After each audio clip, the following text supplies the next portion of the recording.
All right, welcome to The Explainer. Today, we're diving deep into the origins of the Trump family fortune. We are going to take a totally data driven, fascinating look at how this American real estate and political dynasty actually got its start. And to do that, we aren't starting in the boardrooms of Manhattan, and we definitely aren't starting in the halls of Washington. We're actually going back over a century. We're going to dig into the historical records, the court documents, and the specific economic strategies to see exactly how this compounding wealth was built, literally step by step. So, the massive modern dynasty we know today, it all started with the number 16.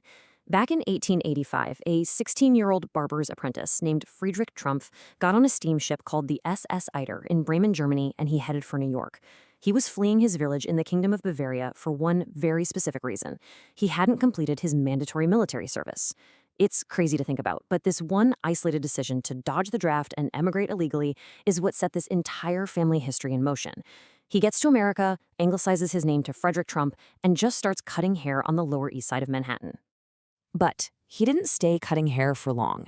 In just 20 years, Frederick rapidly crossed the entire untamed North American frontier.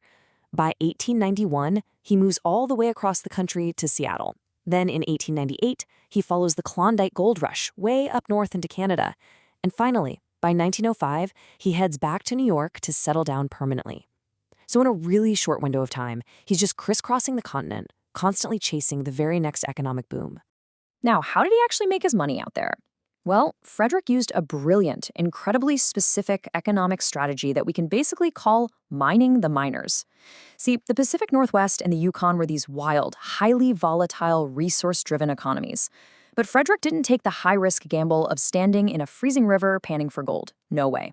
Instead, he systematically parked his capital in the secondary and tertiary service sectors. He sold food, lodging, and liquor directly to the prospectors. By doing it this way, he totally insulated himself from the unpredictability of the gold rush. He effectively transferred all the risk of that speculative frontier bubble onto the miners themselves, while guaranteeing a steady, reliable inflow of cash for his own business. And we have the primary source evidence to back this up. If you look at the actual Seattle municipal directories from the early 1890s, you can see exactly how he pulled this off. Frederick was running the Dairy Restaurant at 208 Washington Street. Now, context is key here. Back then, this specific area in Seattle's Pioneer Square was known as the Line, or the Lava Beds. It was this heavily vice-tolerant red light district, just packed with saloons, unlicensed casinos, and brothels. By setting up shop right in the middle of this high-traffic, gritty zone, Trump was able to maximize his daily patronage from transient loggers, maritime laborers, and those early prospectors. And as the gold rush pushed further north, Frederick went right along with it. He moved up to the harsh Canadian frontier town of Bennett, British Columbia, to open the new Arctic restaurant and hotel. And guys, the reality of frontier business was incredibly gritty. When they first opened, Trump and his partner were actually serving frozen horse meat retrieved from pack horses that had died on the brutal Northern Trail. But they were adaptable. As the town grew, they rapidly upgraded the business, eventually serving high-end delicacies like fresh oysters. The hotel was also fully integrated into the frontier's vice economy. Single women would rent rooms by the hour, and those rooms literally featured small scales, so the miners could weigh out their raw gold dust to pay for services. It was just ruthless, totally pragmatic frontier capitalism. So after making a fortune out west, Frederick actually tries to return to Germany for good.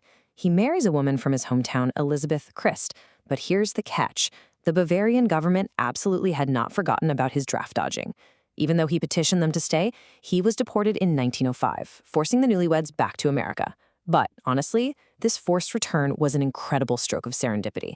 They land back in New York right as the city is hitting a historic immigration and building boom. Frederick takes all that frontier wealth he had stacked up out west, and he starts buying up real estate and building modest homes in Queens. Sadly, Frederick Trump died very suddenly in 1918 during the Spanish flu pandemic, but he left behind an estate of properties, mortgages, and cash that was worth about $100,000 at the time. To put that into perspective, that's well over $500,000 in today's money. He had successfully achieved the absolute hardest part of building generational wealth, acquiring the initial seed capital. This gritty frontier money became the exact foundation that funded everything that came next for the family. And that brings us to Generation 2. Frederick's son, Fred Trump, takes over the business with his mother, officially forming Elizabeth Trump and Son. Now, if Frederick was the ultimate frontier hustler, Fred was an absolute master of leveraging systems. He started out pioneering early supermarket concepts, but he quickly pivoted to massive construction projects. He's building barracks for the U.S. Navy during World War II, and then he systematically scales up this gigantic housing empire. How?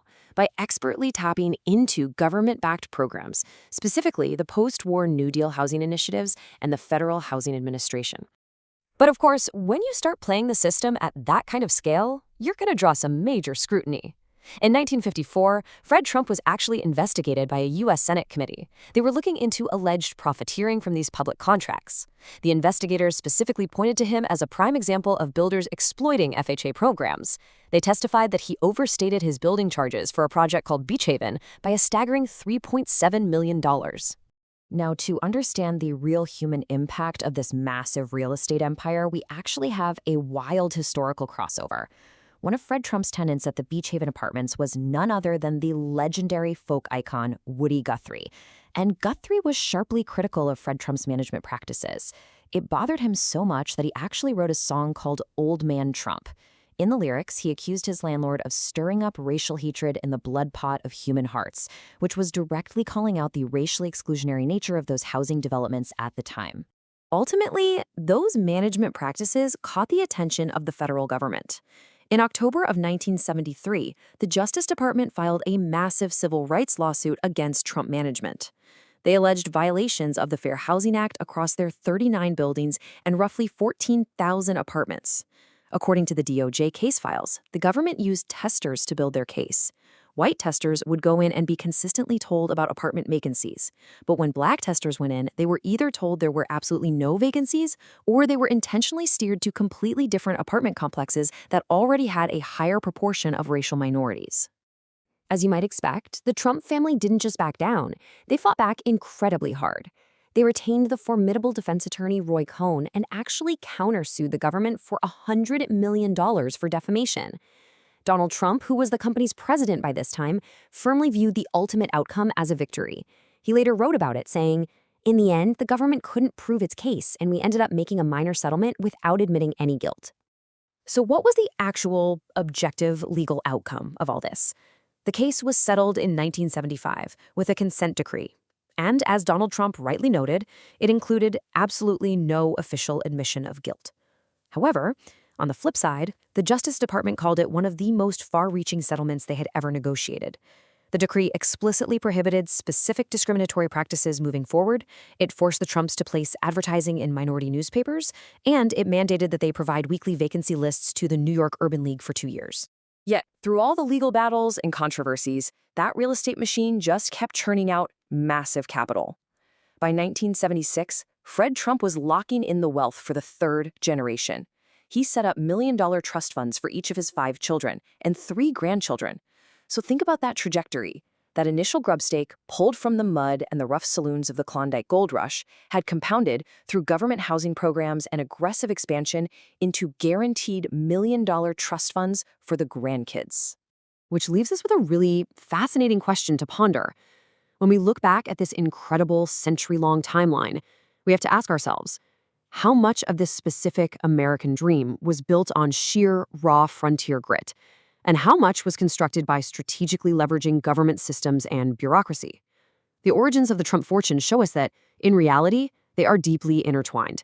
It takes the relentless hustle of a 16-year-old immigrant to get that initial seed money, but it requires a masterful understanding of government leverage to turn that seed into an enduring empire. Thank you so much for joining me for this explainer. I hope it gave you a totally new perspective on how history, economics, and real estate all collide.